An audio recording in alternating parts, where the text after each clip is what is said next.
kid pointed straight at my wife's car like it was a vending machine snack.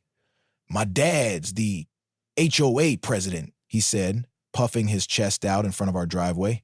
"That means your wife has to let me drive that Lamborghini." My hand froze halfway to the trash bin. Michelle was inside finishing up her protein shake before heading to the test track. But this brat, Cameron, I think his name was, stood there, arms crossed, like some high school mob boss. I wanted to laugh, but there was something too real in his arrogance. "Excuse me?" I asked, stepping closer. "You heard me," he said. "You're parked in a shared access zone, and since you didn't attend last month's HOA meeting, technically, I can file a community usage claim." I blinked. He wasn't bluffing. That was word for word from the HOA's outdated bylaws.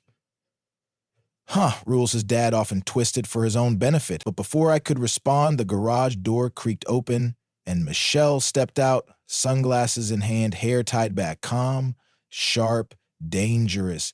"You want what with my car?" she asked, walking toward us like a lioness interrupted mid-hunt. Michelle didn't raise her voice. She didn't need to. Cameron flinched just slightly, but held his ground. "It's not your driveway. It's HOA-monitored space," he stammered. "And your car, look, you shouldn't even be driving something like that around here. It's a family community, not a racetrack." I watched Michelle tilt her head, then she smiled. Not a warm smile, the kind of smile you see right before thunder cracks. "Is that so?" she said. "Tell me, Cameron, what do you actually know about cars?" He shrugged. "I have a Porsche. My dad says it's better than Italian junk." Michelle stepped past him, dragging her finger across the hood of her Lamborghini Huracan like a pianist caressing ivory. "Funny," she said, "'cause this Italian junk hit 205% last week, legally." She leaned in. "I'm a NASCAR test driver, sweetheart. You'd need diapers before you could handle this machine." I choked back a laugh. Cameron turned red, and yet his next move, he pulled out his phone. "I'm telling my dad you threatened me," he said. "You'll both get fined, maybe even banned from hosting guests." He turned on his heels and stormed off. As his sneakers squeaked against the pavement, Michelle turned to me and raised one eyebrow. "What is it with suburban boys and their dad's power trips?" she asked. I shook my head, but inside I felt the burn of something deeper. This wasn't just a spoiled teen being ridiculous. This was the beginning of something bigger. The HOA had been overreaching for months, led by Cameron's father, Scott Ulrich, a man who saw his presidency not as a community service, but a dictatorship. They'd already fined us for excess noise when Michelle warmed up her car at 6 a.m., despite no rule against it. Last week, someone left a citation notice for unauthorized paint colors after we changed the trim on our mailbox. And now his son wanted Michelle's car. It wasn't about the Lamborghini. It was about control. The Ulriches wanted to humble us, but Michelle, she didn't do humble, and neither did I. That night, while Michelle cleaned her gear in the garage, I pulled up the HOA charter on my laptop. There it was, Section 12B, the clause Cameron quoted, "Community usage of shared access vehicles during approved events or with prior community approval." It was vague, outdated, and completely misused, but it gave them just enough legal wiggle room to harass. And now I realized this wasn't just about power anymore. They were building a case, a paper trail, trying to corner us into compliance or get us kicked out altogether. I looked at Michelle, her hands covered in grease, humming softly to herself. She loved this neighborhood. At least she had. But there was no way I was letting a punk teenager with a silver spoon and a power-hungry father push us out of our home. The next morning, a notice was taped to our door. Vehicle dispute, pending review by HOA tribunal. Michelle read it, scoffed, and handed it to me. "Tribunal?" she said. "Is this a homeowners association or medieval court?" I was about to crumple the letter when she stopped me. "Don't," she said. "Let them play their little game. But this time, we're showing up." I looked into her eyes, and something clicked. She had a plan, and knowing Michelle, it wasn't going to be quiet or easy. It was going to be fast, loud, and humiliating. For them. Cameron thought he was entitled to a joyride. He had no idea. He just tried to bully a woman who once outdrove a professional racer with a shattered axle. The HOA was about to learn the hard way. You don't mess with a driver trained to win. The tribunal was scheduled for Sunday afternoon, held, unsurprisingly, at the Ulrich's expansive colonial-style home at the end of the cul-de-sac. Their lawn looked like a country club fairway, not a blade out of place. Neighbors shuffled in nervously, holding printouts, HOA charters, or reusable coffee cups like shields. Michelle walked beside me in her red racing jacket, sunglasses on, not saying much, but the way her jaw flexed every few seconds told me all I needed to know. She was calculating. The kind of calm you see in drivers before a green flag. And she wasn't here to defend herself. She was here to expose them. Cameron sat smugly at a patio table next to his dad, Scott Alridge, who wore a navy blazer and the kind of smile that politicians hand out before an ambush. "Ah, the Johnsons," he said as we approached. "Glad you could finally make time for your community responsibilities." Before I could speak, Michelle stepped forward. "Scott," she said coolly, "did you get the letter I sent?" He blinked. "What letter?" She smiled. "The one I emailed Friday night, the official waiver I filed with the DMV, proving this car is legally classified as a test vehicle for commercial motorsport purposes. Registered under a corporate license, not personal, which makes it exempt from any HOA community access clause per section 6D. The silence hit like thunder. Even Cameron stopped chewing his gum. Scott's smile cracked. "I didn't see that," he muttered, clearly caught off guard. "Well," Michelle continued, "maybe you should have read your email before calling a tribunal over a car you have no jurisdiction over." She dropped a printed copy of the email on the table like a mic. That should have been the end, but of course it wasn't. Scott cleared his throat, desperate to regain ground. "Be that as it may," he said. "There have been multiple complaints about the Lamborghini, the noise, the speed, the image it projects. This is a family neighborhood, not Daytona." "Is that what this is about?" Michelle replied, her voice calm but razor sharp. "My job makes you uncomfortable?" Scott stammered, but Michelle didn't wait. "Let me tell you something. I've spent more time behind a wheel than your entire board has spent understanding your own charter. I've raced on tracks in 5 states, tested prototype vehicles in wind tunnels, and taught emergency handling to first responders. But the second I rev my engine in this driveway, I become a problem?" Her voice rose slightly. "You'd never say that if I were a man in a Corvette with a cigar hanging out his mouth. This isn't about noise, it's about power and fear. You're afraid of women who don't apologize for being excellent." Cameron suddenly chimed in, arms folded. "You still broke the rules," he said with a sneer. "You park in the shared zone." Michelle turned toward him. "You mean the stretch of pavement your dad declared shared without a vote? The same spot our neighbor with the boat uses year-round? Funny how no one's ever filed a complaint against him." A murmur rolled through the crowd. She had receipts, literal ones. A folder in her hand labeled Selective Enforcement Bias. HOA bias? I hadn't even known she'd put that together. She passed out copies to each attending resident. Inside were photos, timestamps, and documentation showing multiple violations by other residents that had been ignored, while our household received repeated fines for minor or invented infractions. People started reading. I saw furrowed brows, glances exchanged, whispers. Scott shifted in his seat. "This isn't a courtroom," he snapped. "We're here to maintain harmony, not wage war." Michelle nodded. "Exactly, harmony. So how about we start treating everyone equally instead of picking fights with people who don't fit your HOA fantasy?" She tapped her sunglasses and walked back toward me.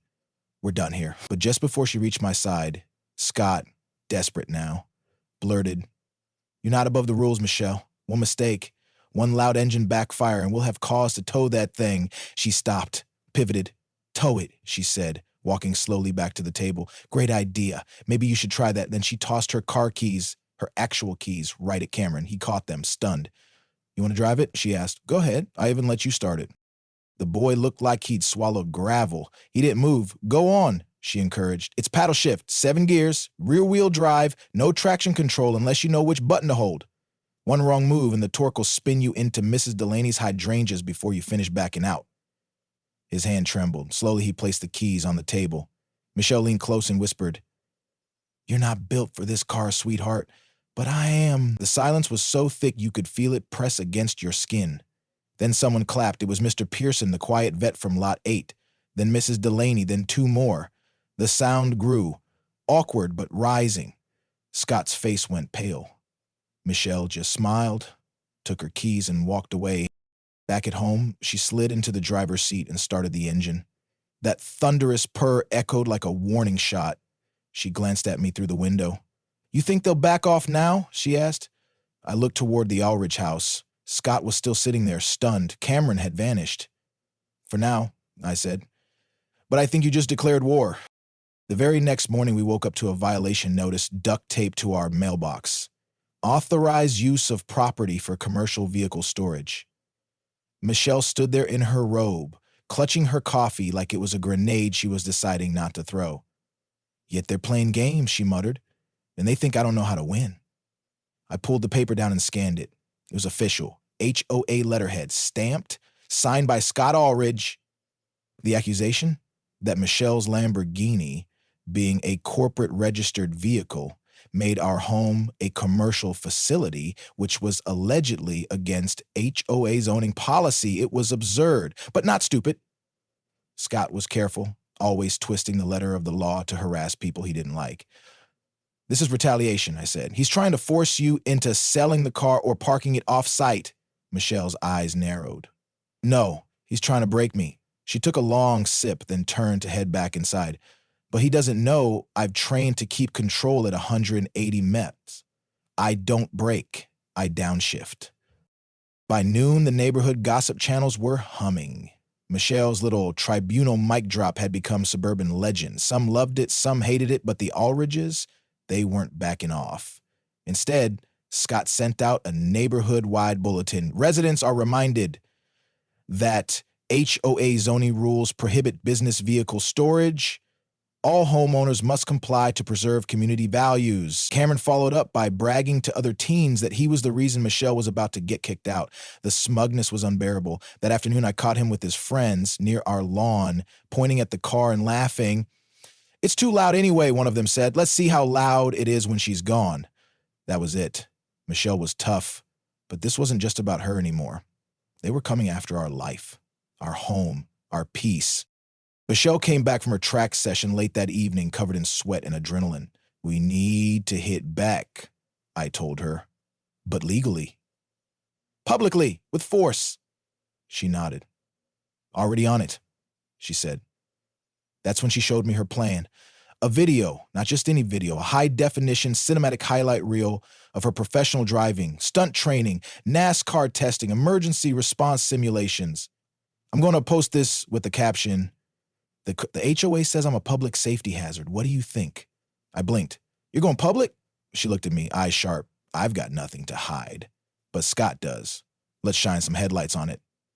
The next morning, she posted the video across all platforms. YouTube, Facebook, TikTok. It exploded. Comments poured in. She's a legend. That HOA is scared of a strong woman. This is why we need more women behind the wheel. Within hours, her video had nearly 200,000 views. But the real bombshell came that afternoon. An anonymous message hit Michelle's inbox with one line, Check Permit 4017 HOA Playground Project. She clicked. Permit 4017 wasn't just any document. It was Scott's pet project, a $1 million community upgrade, voted in with no oversight. Michelle dug deeper. Turns out Scott had bypassed proper voting channels, funneled HOA funds into his cousin's construction company, and inflated invoices. Fraud. She turned to me, stunned. They're coming after my car. While he's running a racket from the HOA treasury. We can't sit on this, I said. No, Michelle replied, pulling her laptop closer. We're not. We're going to bury them with truth. She drafted an open letter, attached the permit, lined up the discrepancies, added screenshots from the public records site, and then she hit send. Every resident got a copy. Every inbox, every mailbox, and every shred of Scott's fake authority started cracking under the weight of cold, hard facts. That night, Scott showed up at our door, alone, sweating. We need to talk, he said. Michelle didn't flinch. About the Lamborghini or the $180 0 K playground that doesn't exist? His eyes darted. This isn't how we solve things, he whispered. You're embarrassing me. No, Michelle said, stepping forward. You embarrassed yourself when you used HOA rules to bully your neighbors. Now you're just getting what you earned. She didn't slam the door in his face. She didn't have to. She just closed it gently and locked it. By sunrise, the entire subdivision was split in two. The front lawn moms group started calling it the Great HOA Crackdown, while the younger residents and gearheads had already dubbed Michelle Queen of the Quarter Mile. Every corner of the neighborhood buzzed with drama. Half the residents rallied around Michelle, people tired of Scott Allridge dictatorship finally seeing someone with the guts and horsepower to fight back. The other half, they doubled down, terrified that siding with us would put their homes in the HOA's crosshairs. I stepped outside to get the paper and caught Mr. Delmar from across the street eyeing me, then glancing away like I had the plague. On the other hand, 2 houses down, a group of teens clapped when Michelle backed out of the driveway that morning, engine growling like thunder. She threw them a wink and tore down the road like a warning shot. She's becoming a legend, I muttered, but legends come with enemies. Later that day, a concerned neighbor slipped a printed HOA complaint under our door. I unfolded it slowly. It was a petition filed by Cameron and co-signed by a handful of loyalists, calling for Michelle's removal from the community due to reckless public conduct, unsafe vehicle use, and slander against HOA board members. It was absurd, but dangerous, because if Scott could gather enough support, they could hold an emergency vote to suspend our residency privileges. That meant towing her car, blocking our amenities, even attempting eviction. Michelle read it and laughed, but not with amusement. "They're scared," she said. "Good. Let's give them something to really be afraid of." That night, she opened her laptop and began typing a new email, but it wasn't just a letter. It was a dossier. Michelle had receipts, literal ones. Every ticket, every complaint, every HOA citation we'd ever received, and she had comparisons. Neighbors who committed the same violations with no punishment. She put it all in one file: HOA discrimination, bullying, and misuse of authority. A community case study. I helped her format it. She didn't just send it to neighbors this time, she sent it to the city's Office of Neighborhood Compliance. She CC'd the mayor's office, the zoning department, and 3 local news outlets. By morning, the fuse was lit. The first media bite came fast. HOA president, accused of targeting female NASCAR driver in suburban feud, read the headline. Scott tried to get ahead of it, calling an emergency HOA board meeting. Michelle wasn't invited, but we showed up anyway. "You can't be here," Scott barked. "This is a closed session." "You're using public community funds and facilities," Michelle replied. "That makes it open to any resident. Or are we rewriting laws now, too?" The room was packed. People leaned against walls, arms folded, watching the showdown unfold like it was reality TV. Cameron stood behind his father, trying to look important. Michelle walked to the front of the room and pulled out a USB drive. "I brought something for the board," she said. They refused to let her play it, so she handed copies to each member. Inside, body cam footage from her driving school sessions, records from her legal car registration, and video evidence of selective enforcement. Neighbors breaking rules without punishment. "We're done being quiet," she said. "You've harassed us for months, but we're not scared of your titles or your fake authority anymore. You can keep coming after us, but we'll be here, louder, faster, and smarter than you ever expected." The room erupted into murmurs. Scott looked flushed. Even his own board members exchanged nervous glances. At night, someone slashed one of our tires. Cameron's voice echoed in my head from days before. "Let's see how loud it is when she's gone." But we weren't going anywhere.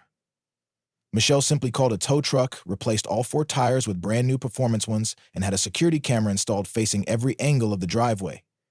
But this wasn't just HOA games anymore. It was sabotage. The sabotage was criminal. So we made a decision. We go public, Michelle said. "For real this time. YouTube, TikTok, TV, let's show the world what these people do when a woman refuses to bow." The video went live at exactly 6:30 p.m. on a Thursday, just after dinner in most households when screens glow brightest. Michelle stood in front of the Lamborghini in our driveway, dressed not in a racing suit, but in jeans and a t-shirt that read, "Not your stereotype." Her voice, calm and sharp, began, "My name is Michelle Johnson. I'm a NASCAR test driver, and for the past 3 months, my neighborhood's HOA, led by Scott Allridge and his teenage son, has been trying to silence me. Not because I broke the rules, but because I didn't back down." The video cut between her calm narration and high-octane footage, her swerving on a closed test track, drifting with expert control, receiving awards, teaching first responders how to operate under pressure. Then came the receipts, letters, citations, photos of other residents violating rules unpunished, the slashed tire, the tribunal scene. Her final line, I've been trained to handle pressure at 200 mph. But the real crash comes when bullies think women don't fight back. Within 24 hours, it hit 1.2 million views. TikTok took it viral first, then Facebook. Then a YouTube auto channel picked it up, praising her handling skills and calling the HOA the most insecure board in America. Celebrities in the motorsport world began reposting it. A retired F1 driver commented, "Legend." But the most damning blow came from a local news outlet that ran a segment titled, "Racetrack versus HOA. Is power being abused in the suburbs?" They showed up on our street the next day. The reporter stood 2 feet from our mailbox, her voice grave, mic in hand. In this quiet subdivision, a battle is raging, one that raises questions about gender, authority, and how far HOA boards can go. The segment showed Michelle's footage, then cut to Scott refusing to speak to reporters, practically slamming the door in their faces. By dusk, a city compliance officer had shown up unannounced. He requested all HOA spending records from the past 2 years. Someone had filed a formal ethics complaint. But even as things exploded online, we weren't celebrating. Not yet, because the allergists were cornered and desperate animals fight dirty. That night, we caught Cameron creeping around our property line. The new security cameras caught everything, him in a hoodie, trying to unscrew one of the floodlights we'd just installed. We called the police. Not out of panic, but principle. He was cited for trespassing, and for the first time, his father couldn't make it disappear. The report went public, so did the footage. And that was the final nail. The next day, a special emergency HOA meeting was called, not to punish us, but to vote on removing Scott as president. The house was packed. This time, Michelle didn't even need to speak. The community did it for her. Mrs. Delaney stood first. "I've lived here 28 years. I thought the HOA was supposed to protect us, not turn into a boys' club." Then Mr. Pearson. "I fought for this country. I didn't do it so spoiled kids could dictate who deserves to live in peace." One by one, voices rose. By the end of the hour, the vote was unanimous. Scott was ousted. Cameron slinked out before the final count. As we walked home, the silence felt strange, like peace after a hurricane. Michelle looked over at me and smirked. "Think they'll ever ask to borrow the Lamborghini again?" I laughed. "Only if they want driving lessons." But just as we turned the corner onto our street, a black SUV pulled up alongside us. The window rolled down. A man in a blazer leaned out. "Michelle Johnson?" he asked. "I'm with the National Motorsports Council. We've seen your video, and we have a proposal." Michelle's hand tightened around the car keys. The man in the SUV handed Michelle a card. His name was Marcus Dane, and he wasn't bluffing. "We've followed your driving record for a while," he said, as Michelle read the card silently. "But this?" He pointed to his phone screen, showing her viral video. "This showed us your leadership, your nerve. We need someone like that." "Need me for what?" Michelle asked, eyes steady. "Not a commercial," Marcus said. "A spot on the National Motorsports Safety Panel. We're building a new division for high-speed civilian safety testing. And we need a lead. A real driver, not a talking head." I watched her jaw tighten, not in anger, but calculation. "You're offering me a job?" "More than a job," Marcus replied. "We're offering you influence. National stage, policy input, training simulations across the country, and full creative freedom. We want your brain, your instincts, and your story." Michelle didn't answer immediately. She just looked back at our house, at the driveway where her Lamborghini sat glowing under the street lamp, and at the homes surrounding it, where silence now reigned. "Give me 24 hours, she said. "I'm not done here just yet." That night, we sat on the back porch, watching the moonlight shimmer off the car's hood. "You're going to take it, right?" I asked. Michelle exhaled, her fingers tapping the glass of sweet tea in her hand. "I want to," she said. "But I also know the minute I leave, someone like Scott, or worse, will crawl back in. This place needs more than a driver. It needs a protector." "You can do both," I told her. "You already are." The next morning, Michelle made her decision.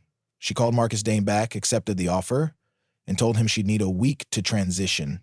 Then, she did something no one saw coming. She ran for HOA president. When the nomination sheet went up on the community board, jaws dropped. Cameron stormed around the cul-de-sac like a lit fuse. "She can't do that. She's the problem," he shouted, but no one backed him up this time. Michelle wasn't just the underdog anymore. She was the comeback story. She posted a simple letter with her nomination. "If you've ever felt silenced, ignored, or pushed around in your own neighborhood, I'm running for you." Within 48 hours, she had more than enough signatures. Her campaign was quiet but sharp. No speeches, no flyers, just one-on-one conversations, evening walks with neighbors, answering real concerns. The community saw her not just as a racer, but as someone who listened. Election day came fast. Folding chairs lined the clubhouse, ballots were handed out, and when the results were tallied, it wasn't even close. Michelle Johnson was elected HOA president with 87% of the vote. Scott didn't even attend. Cameron was spotted sulking behind their garage, watching as neighbors congratulated Michelle like she was homecoming queen and town sheriff rolled into one. But Michelle didn't gloat. She stood on the steps of the clubhouse and addressed everyone with grace. "This neighborhood doesn't need to be quiet. It needs to be fair. I'll fight for that, whether I'm behind the wheel or behind a desk." Later that week, she gave her first interview as both HOA president and National Motorsport Safety Panel lead. "What would you say to women who feel underestimated in male-dominated spaces?" the journalist asked. Michelle smiled. "Never underestimate yourself, and never mistake silence for weakness. Sometimes the loudest thing you can do is win." But just when things felt like they were settling, I opened our mailbox one evening and found a note. No signature, just 5 words, scrawled in jagged black ink. "You took what was mine." I showed it to Michelle. She didn't flinch. She just turned to me and said, "Looks like we're not out of the race yet." We thought the war was over. But as any racer knows, the most dangerous opponent is the one who doesn't show up on your radar. The anonymous note didn't come alone. 2 nights later, our doorbell rang just past midnight. No one was there, but our driveway was splattered with what looked like motor oil. The smell was unmistakable, a slow, deliberate message smeared across the pavement like a signature. I reviewed the security footage while Michelle stood behind me, arms crossed. The camera had been tampered with, blurry interference during the exact 3 minutes when the attack must have happened. "Someone knew where the blind spot was," I said, "which means it's someone who's been here before." Michelle's mouth set in a hard line. "Scott or Cameron?" "Maybe," I said, "but if they were smart, they wouldn't get their hands dirty, not after the last fallout." She turned slowly, eyes narrowing. "Then someone else is doing it for them." The next morning, Michelle filed a police report, but the officer shrugged. "No plate, no ID, no suspect, not much we can do." It was the same indifferent tone we'd heard before the media firestorm changed everything. But now, Michelle wasn't just a homeowner, she was HOA president. And she wasn't taking chances. She called a locksmith, upgraded the cameras, and installed motion sensors across the house and garage. She also scheduled a special community safety meeting, and attendance was mandatory. That evening, the clubhouse filled again, but the mood was different. Tense, expectant. Michelle walked to the front in her signature red jacket, eyes scanning every face. "Someone's been vandalizing our property," she said without flinching. "This isn't just about me, it's about power, intimidation, and fear. But we're not afraid anymore." That's when she dropped the real bombshell. She pulled out a stack of new documents, surveillance camera installation records, footage timestamps, and an unexpected twist, a voice memo from a neighbor's doorbell cam. The audio wasn't clear, but it caught a voice saying, "He said mess up the car, that's all." Michelle hit play and the room went dead quiet. The voice wasn't Cameron's, it wasn't Scott's, it was one of Scott's associates. A handyman named Rick, who'd worked for multiple board members in the past. Michelle had already cross-checked his name with the HOA's payment logs. "Turns out," she said, "Mr. Allridge authorized an off-books landscaping expense 2 weeks ago, paid in cash. To Rick." She turned to the crowd. "Sound familiar?" Gasps rippled through the room. Some neighbors turned to each other in disbelief. Others stared at the floor, ashamed they hadn't spoken up sooner. Then a voice shouted from the back, "Why are we just letting this go on?" The next morning, police returned to our property, but this time with a warrant.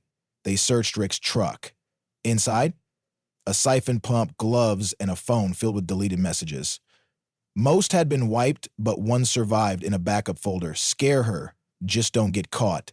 Michelle turned to me and whispered, "That's the sound of checkmate." By noon, Rick had been arrested, and by sunset, Scott Alridge was served with an official city investigation notice. Misuse of HOA funds, conspiracy to harass, and obstruction of community safety policies. Cameron tried to spin it online, blaming media hysteria, but no one was buying it. His followers abandoned him. His friends vanished. The Alridge name, once feared, became a punchline. That night, Michelle sat on the hood of her car, staring out at the quiet street that had once mocked her for being different. "It started with a teenager demanding my car," she said, "and it turned into a war for the soul of this neighborhood." I sat beside her. "You didn't just win," I said. "You changed the rules." She smiled, faint but certain. "No." I reminded them who they were before fear took over. But just as we stood to head inside, her phone buzzed. A new message from Marcus Dan. "We need you in D.C. next month. Big panel, national coverage. It's time." Michelle locked the screen. "You coming with me?" I grinned. "Always." Washington, D.C. looked nothing like our neighborhood, the skyline full of glass towers, the streets pulsing with ambition. But Michelle walked through it like she belonged there. No racing suit, no helmet, just confidence, the kind built on every battle fought in silence. Every smear wiped off her car. Every neighbor who once whispered now waving from their porch. The panel was packed. Senators, federal transportation directors, media crews, and a live audience. The session title flashed across the projector screen: Speed, Safety, and Stereotypes. Women Who Drive Change. And there she was, center stage. "My name is Michelle Johnson," she began. "I was raised to be polite, careful, small. Then I got behind a wheel." Laughter bubbled through the crowd. But she wasn't smiling. "I didn't become a threat because I drove fast. I became a threat because I refused to slow down for people who wanted me quiet." As she spoke, I saw it all unfold again. Cameron's entitled face in our driveway, Scott's smug smirk at the tribunal, the oil-slick message, and Michelle never once veering off course. Now the world saw what I always had, not just a racer, not just a fighter, but a woman who knew exactly how to drive through fire and keep her grip. After the panel, reporters swarmed, autograph seekers too. But Michelle didn't stay for the spotlight. We slipped out through the side, her hand wrapped tightly in mine. "You think this changes anything?" I asked. She looked up at the Capitol dome. "No," she said, "but it starts something. A new race." When we returned home, our street felt different. Calmer. The house 3 doors down had painted their garage neon green. No fines. Mrs. Delaney planted a new rose bush at the entrance to the cul-de-sac, and Scott's for sale sign sat crooked in his front yard, wilting like a broken threat. Cameron, gone. Rumor had it he was on a break out west, licking his wounds in quiet exile. The HOA meetings were now open, respectful, and productive. Michelle ran them like a track team, tight, direct, and focused on fairness. No more secret votes, no more weaponized bylaws, just neighbors building trust again, brick by brick. And the Lamborghini? It stayed, right there in our driveway, louder than ever. But now, it wasn't just a car. It was a monument, a reminder that sometimes the fastest way to justice isn't through courtrooms or headlines, but through raw courage and refusing to downshift. A few weeks later, Michelle got a letter in the mail, handwritten, no return address, but the signature was unmistakable. "You earned my respect. I never thought I'd say that. I still don't like you, but I get it now." Michelle read it once and placed it in a drawer. "Some grudges just don't have gas left," she said. That night, she took me for a ride. Top down, engine roaring, the neighborhood blinking past in flashes of light and wind. At a red light, she looked at me and said, "What if I told you this wasn't the finish line?" I leaned back in my seat, smiling. "Then buckle up, because I already know. You're just getting started." End of story.